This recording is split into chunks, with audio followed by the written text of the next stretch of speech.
সকলকে নমস্কার। আজ নতুন ডিজাইনের একটা চকলেট কেক বানাবো।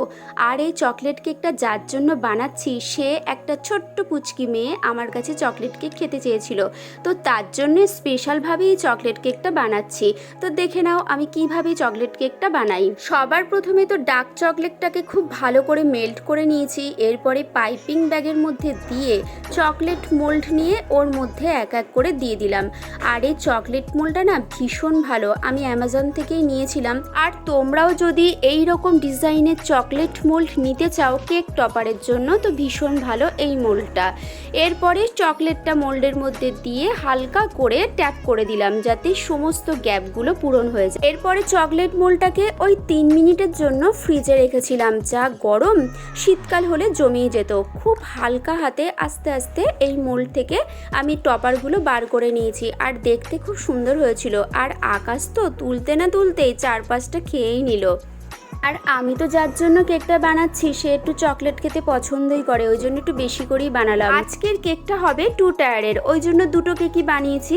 আর 2 পাউন্ডের মধ্যে 2টো কেক বানিয়েছি, মানে ওই 1 কেজির মতো। একটা 6 ইঞ্চি মোল্ডে দিয়েছিলাম আর একটা 5 ইঞ্চি। আর কেকগুলো না খুব ভালো ফুলেছে।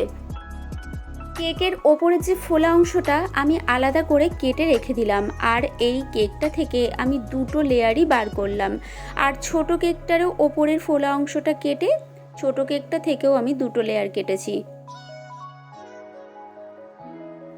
কেক বেসবোর্ডটার উপরে অল্প একটু ক্রিম দিয়ে ফার্স্ট লেয়ারটা দিয়ে দিলাম। এরপরে নর্মাল জল দিয়েই লেয়ারটা একটু সফট করে নিলাম। আর আমি কোনো সুগার সিরাপ ব্যবহার করি না। আসলে অনেক কাস্টমার আছে তারা বলে কেকটা খুব মিষ্টি হয়ে যায়, ওই জন্য নর্মাল জল দিয়েই কেকটা আমি সফট করে নিই। এরপর ক্রিমটা দিয়ে খুব ভালো করে চারিদিকটা দিয়ে দিলাম। আর আমি এখানে হার্শিসের চকলেট সিরাপটাই ব্যবহার করেছি। আর এই চকলেট সিরাপটার দারুণ টেস্ট।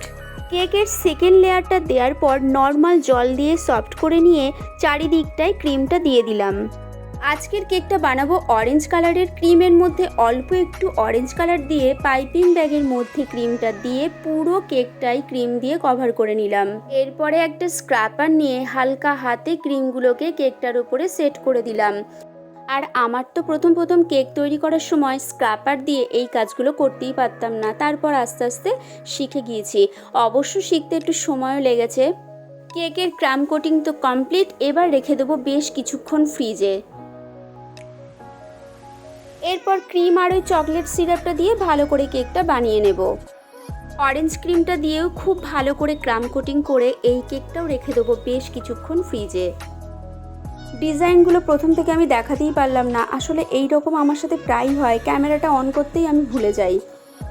পাইপিং ব্যাগের মধ্যে সাদা আর অরেঞ্জ ক্রিমটা দিয়ে N1 নজেল দিয়েই এই ডিজাইনগুলো বানাচ্ছি।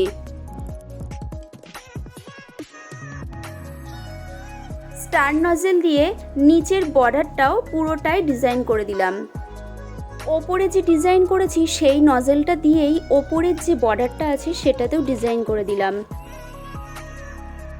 এরপরে তো চকলেট দিয়ে ওপরের পার্টটাতে ড্রিপ করে নিচের পার্টটাতেও চকলেট দিয়ে ড্রিপ করে দিলাম।